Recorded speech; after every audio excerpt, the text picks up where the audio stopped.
In February 2016, we extended the work on the school technology plans. We worked on the title page, the mission and vision of the school, an overview including a few sentences talking about what has occurred with technology in the last 3 years and what you hope to see at the end of the next 3 years, as well as a narrative explaining what a person would see if they walked into the school building in the use of technology across the grade levels and in the specials areas. Finally, at this point, you should be thinking about how to collect information about the current equipment and internet that you have in the school. We spoke a little bit about feedback from principals and teachers, and at the meeting in October 2017, there were not too many questions about those items. Just as an aside, I used Adobe Spark, which is free to create these images.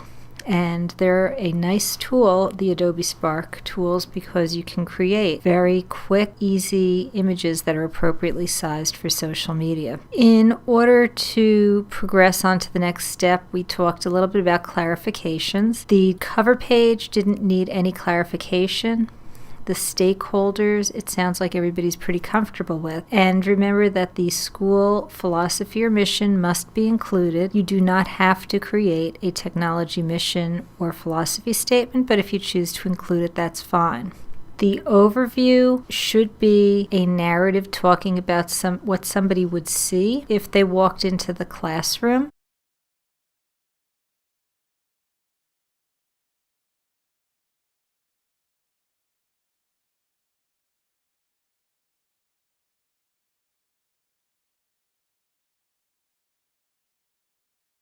The biggest clarification that I needed to share comes in the area of the current inventory. There's an entry down at the bottom talking about the current inventory in the community, and that is not the same information as the stakeholders. What you're supposed to do there is talk about who accesses the internet in your school and who uses the equipment in your school. So for instance, every school is probably going to have the principal, administrative staff, students, and teachers as part of the current inventory, the community that uses the devices and the internet. Some schools, the religious education department uses one or more of those items. In some schools, the CCD classes themselves might use or ask for access to the internet or devices, and some schools may extend the use of the internet to particular groups. So for instance, perhaps the Boy Scouts can request access to using the internet for a particular time period on a particular day. In the category of equipment, make sure that you are somehow talking to the devices, how many devices you have in different categories, and approximately how old those devices are. You can use the machine aging spreadsheet that I shared in Google Classroom to collect this data. And also, when you're counting the current inventory, you may want and need to include electrical access and the quantity of electric that you have in the building to support the technology in various rooms, as well as the storage. Do you have enough storage for laptops or iPads or something like that? Another opportunity for you, if you've never seen it before, is the Noun Project. The Noun Project is more for adults than students because it may have some icons that are inappropriate.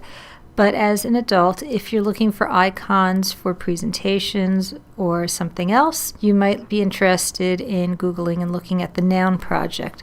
They are icons free to use. In February 2017, we extended the school technology plan to include goals, objectives, and strategies. So if you have a current or in-progress school technology plan, take a look and see if you have goals, if those goals are broken down into objectives, and those objectives have strategies. In order to understand what all of those things are, we're going to take a look at some chairs because it's easier to talk about something visual that's not necessarily in the vein of technology. What I'd like you to do is write an agreed upon goal to go from the picture on the left to the picture on the right.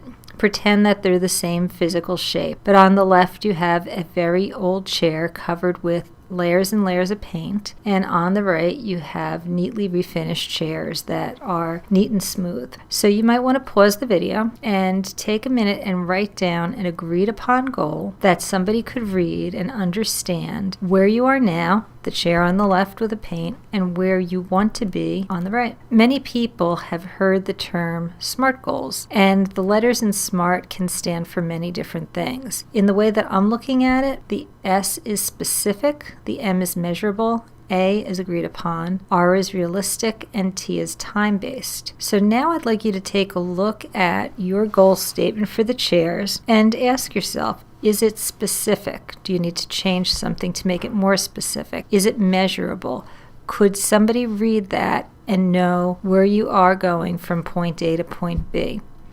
Agreed upon, in this case, you're agreeing with yourself, but back at the school when you're doing this for technology, does everyone, all the stakeholders, agree upon the goal? Is it realistic? Is it something that you can complete in technology over the 3-year time period? And is it time-based? Can somebody see when it's expected to be done? Based on that time constraint, is it realistic? So pause the video and take a minute and see if your initial goal for those chairs is SMART.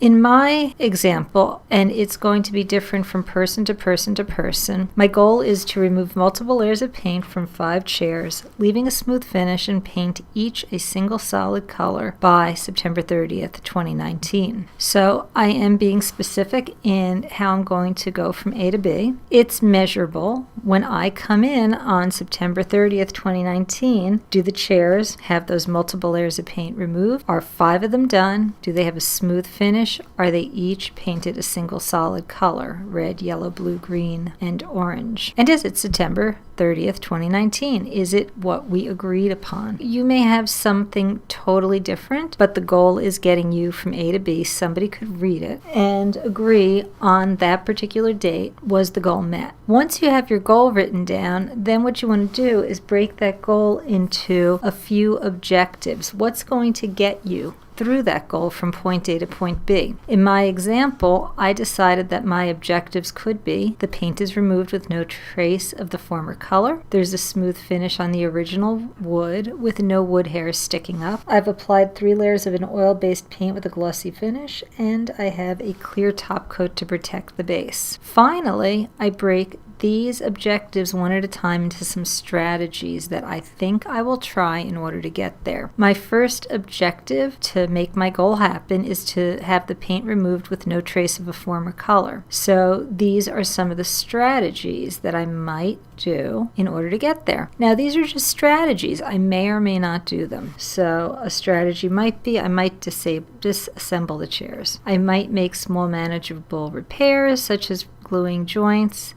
These might be the types of tools I'll gather. I might use an open air location. I might use peel away for the initial paint remover. I might wipe everything down with alcohol or mineral spirits to rinse the stripper away. Those are strategies that will hopefully get me the paint removed with no trace of the former color. So when you go back to school, take a look at your goals if you have them written down yet. Check to see if they're SMART. If you find your plan really doesn't have any goals, you have to think about, here you are, and in 3 years, what are the 2 or 3 or 4 or 5 things that you want? So for example, if your internet is not all that you could hope it to be, your goal might be to have wireless internet available in 100% of the teaching areas at 300 megabits speed, including public areas such as the gym, auditorium, and cafeteria by September 30th, 2020. So that might be my goal. My strategies might include talking to local principals and tech integration specialists who've made that happen within their own buildings. Your strategies might be to contact local internet service providers to see what the choices are in your area. Your strategies might be to invite vendors in to give you quotes and evaluate your system. So those are going to be the strategies to get to that goal. So those are going to be the objectives in order to meet your goal. And then you have to work with your stakeholders to think about what strategies might you try. You're just listing best guesses that will get you where you want to be in 3 years. You may not use all the strategies, but still, if I was going to want to have the better internet speed, I might list as strategies, speak to